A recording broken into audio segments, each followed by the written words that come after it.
de mi corazón.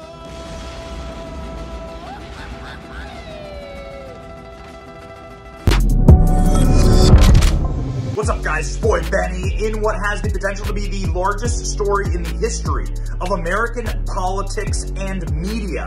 Tucker Carlson has been spotted in Russia, Moscow, specifically at a fancy hotel and at an opera in the most prestigious opera house in all of Moscow. Tucker Carlson is living it up where the Russian government is housed and where Vladimir Putin lives. Will this be the Tucker Carlson-Putin interview? The entire internet is melting down to the core. And could this mean something terrible for Tucker Carlson? We'll unpack all of it here in just a moment. You've got to check out these images, these tweets, these headlines.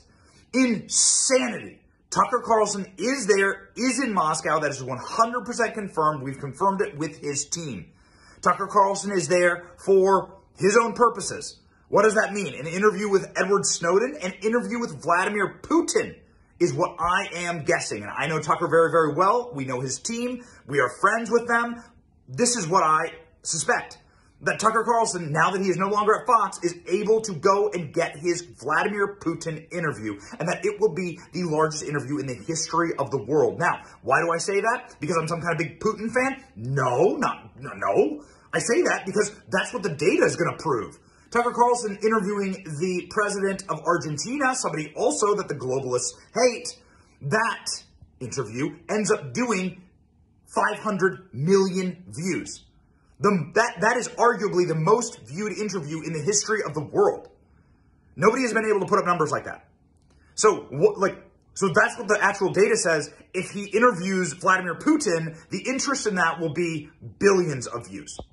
There is no doubt in my mind. Now, Tucker Carlson has been a massive skeptic of the way that the globalist elites have treated Ukraine and has been on the side of peace in Ukraine and not ratcheting up and continuing a war effort that is fruitless. I completely agree with him on that. Now, when it comes to Vladimir Putin, Tucker Carlson has an interesting history with Vladimir Putin, as Tucker Carlson wanted to interview Vladimir Putin, but was stopped from doing so. In the year 2021, before Russia ever invaded Ukraine, Tucker Carlson wanted to go interview Putin. Tucker Carlson had every right to go interview a world leader. He was the most watched man on earth. He had a Fox News show. It was the most popular show in the country. And so Tucker Carlson made ovations to interview Putin. What you do there is you contact their people. You ask for an interview. You do your best, like work and present yourself to be the person who interviews Vladimir Putin. And Putin says yes. For all we know, Putin did say yes, but he was stopped by our own government. Listen to Tucker Carlson explain what happened when the government spied on him and then stopped him from interviewing Vladimir Putin. First, Tucker Carlson talked about it on his show. Watch. The Biden administration's largest intelligence gathering agency, the NSA, had been reading my private emails. Even saying that out loud is weird. It's one of those segments we never thought we would do ever. But the country has changed that much that fast. And honestly, the whole thing was kind of shocking. The government was spying on us? Come on. It seemed crazy, but it's true.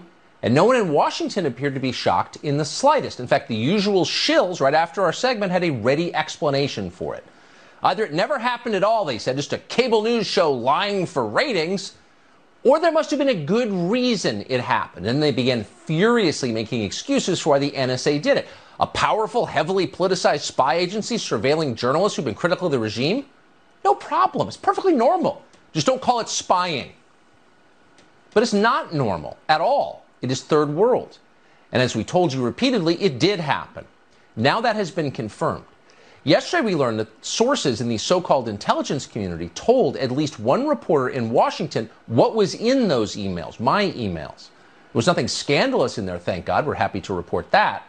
Late this spring, I contacted a couple of people I thought could help get us an interview with Russian President Vladimir Putin. I told nobody I was doing this other than my executive producer, Justin Wells. I wasn't embarrassed about trying to interview Putin. He's obviously newsworthy. I'm an American citizen. I can interview anyone I want, and I plan to. But still, in this case, I decided to keep it quiet. I figured that any kind of publicity would rattle the Russians and make the interview less likely to happen. But the Biden administration found out anyway by reading my emails. I learned from a whistleblower that the NSA planned to leak the contents of those emails to media outlets. Why would they do that? Well, the point, of course, was to paint me as a disloyal American, a Russian operative, been called that before, a stooge of the Kremlin, a traitor doing the bidding of a foreign adversary. And of course, I'm hardly the only person who's been accused of those things in the last several years. We've seen this movie several times now. At the same moment, the communist Chinese government increases its already stunning level of control over this country, our leaders prattle on about the threat of Vladimir Putin. He's an evildoer, they tell us, a totalitarian dictator. Vladimir Putin does things that no American leader would even consider. He runs domestic disinformation campaigns. He lies to the public. He punishes people for opposing him or for believing the wrong things. He even uses intelligence agencies to spy on his own citizens. Beyond the pale stuff. So no decent American would interview Vladimir Putin, at least no reporter from Fox News. That was the point they wanted to make. That's why they planned to leak the contents of my emails to news organizations. And yesterday, as noted, we learned they actually did it. Even now, some in the media are claiming that we deserve this. Emailing with people who know Putin, are you? Of course the NSA is watching you. That's what you get. But that's hardly the point. By law, the NSA is required to keep secret the identities of American citizens who've been caught up in its vast domestic spying operations. So by law, I should have been identified internally merely as a U.S. journalist or American journalist. That's the law. But that's not how I was identified. I was identified by name. I was unmasked. People in the building learned who I was. And then my name and the contents of my emails left that building at the NSA and wound up with a news organization in Washington. That is illegal. In fact, it is precisely what this law was designed to prevent in the first place. We cannot have intelligence agencies used as instruments of political control. Both parties used to agree on that. Democrats were especially adamant on the point, but not anymore. So that's exactly what is happening here. We need to find out how this happened. Who did it? Who allowed it? Paul Nakasone would know the answer. Paul Nakasone is the highly political director of the NSA. Paul Nakasone would have been required personally to approve my unmasking. That's how it works. Paul Nakasone should explain who asked for that unmasking, and he should do it immediately. Avril Haines would also likely know the answer. Haines is the even more political director of National Intelligence. She oversees all of it. She may have approved the unmasking as well. She would certainly know who asked for it and who approved it. That's her job to know. She should release that information immediately, tonight. And if Avril Haines does not release that information, she should be forced to release that information. We don't have a lot of power as a TV show, but we're going to keep pushing for that because it matters, not just to us, but to the entire country. You can't have a democracy in a place where unaccountable spy agencies keep people in line by leaking the contents of their emails, discrediting them with their own emails, which they thought were private. You can't, it doesn't work if you allow that. And we suspect congressional Republicans will also demand an answer. Many have finally awakened to the fact that the intelligence agencies, which they have blindly supported for so long, are not, in fact, their friends. They're not the friends of anyone in this country. They're dangerous. That's obvious. In the meantime, we're happy to have one of the very few people in American journalism who... Secondarily, Tucker Carlson talked about it with Tulsi Gabbard because now the intel agencies were saying that Tucker Carlson's a Russian asset. Watch. There are members of Congress who are controlled by the intel agencies. I'm not speculating on this. You know, I lived there for 35 years. I know this. I had a very high-ranking member of the House Intel Committee tell me at dinner at a restaurant in Washington when he'd been drinking, we got to talk about this. And I said, oh, I'll text you. He goes, I can't text. And I said, why is that? And he goes, well, because NSA reads my text. And I said, NSA reads it? Wait, you're the head guy on the Intelligence Committee. You're their boss. You're providing oversight in our constitutional system. He's like, yeah, but, you know, they're still spying at me. First thing. Second thing, Michael McCall, who is, you know, the leader of, I would say, the neocons in the House, kind of low-key neocons, but neocons. I got into an argument with him once last year on the phone. He told somebody that I was a Russian agent or something, and I was outraged. So I called him on the phone, and I used bad language. I was really mad. And he said, whoa, I just got that, that's what the intel briefers told me, that you were working for Russia. And I said, that's what the intel briefers told you?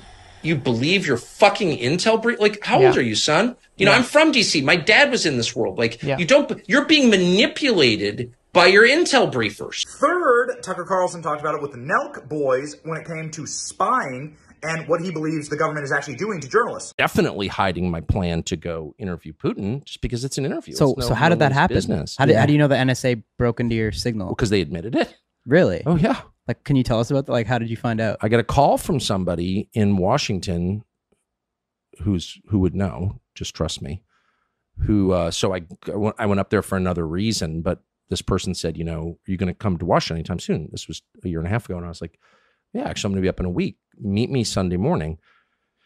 So weird. Like, who does that? Just text me. You know what I mean? Just text me. No. So I go, and this person's like, and this is someone who would know. Are you planning a trip to go see Putin? This was the summer before the war started. And I was like, how would you know that? I haven't told anybody. I mean, anybody. Not my brother, not my wife, nobody. And just because, it's one of a million things you're working on. But that was one of them. I want to go interview. Why wouldn't I want to interview Putin? Of course. I want to interview Xi. I want to interview everybody, right? Yeah. That's kind of my job. We want to get Kim Jong-un on here one day. Of course. We met him. You did? Yep. Oh, we got to talk about that after. But super interesting. But anyway. Holy shit. How would you know that? Because NSA pulled your text with this other person you were texting. How did you know that? And so I was intimidated. I'm embarrassed to admit. So what is actually at play here? This is going to be monster. Now, it may not end up in a Putin interview. Again, it could be Edward Snowden, who has done interviews with Tucker Carlson before and has communicated with the show and so forth. And so maybe that's what this is. I think it would be far less of a bombshell, but, maybe. Maybe it could be Tara Reid. Tara Reid lives in Moscow now, and she is a Joe Biden accuser. So it may not be Vladimir Putin, but the odds are, based on what I know about Tucker, that's what this is. I don't say that with direct knowledge. I just say that because of a feeling that I have. That's what he's going to do, and that he's unbridled, he's totally liberated, and now he can do whatever the F he wants. And there's no law against interviewing a foreign head of state, especially if you are a big-time journalist. We have a First Amendment for that exact reason. However, people are going to be furious about this with Tucker Carlson. 2 consequences if he interviews Putin, okay, to close this out. If he interviews Vladimir Putin, then the chances of him being Trump's vice president, I think, goes down to 0. I'm not saying that because I believe that's how it should be. He should be free to interview anyone he wants. But I'm saying that as like a practicality of politics, that's what's going to happen. He's going to be off the VP list. I don't like that that's the case, but that is just the political realities, because it will be so toxic in certain circles that are required to run for president, okay? Those are just realities. Number 2, he is now defying our federal government. And so will that mean terrible things for Tucker? Like, would that mean some type of retaliation from the government? Yes, guaranteed, absolutely, without question. If Tucker Carlson platforms Vladimir Putin, then it means that he will be going to war, metaphorically, with our government. And so then I predict bad things are going to happen to Tucker. Like, I don't want that. I'm a Christian, I'm a praying man, and so I'll pray against it. But there are evil forces in our government, and they have bad machinations for our planet, our world, and they really don't like Vladimir Putin. And let's let the chips fall where they may. We are very, very interested in seeing what happens here. Obviously, we will bring you any news that we get. We are very close with many of the people involved. And so as we learn more news about what Tucker's doing in Russia, we'll let you know. This is breaking the internet right now. Wow. It's your boy, Benny. Like, share, and subscribe. See ya.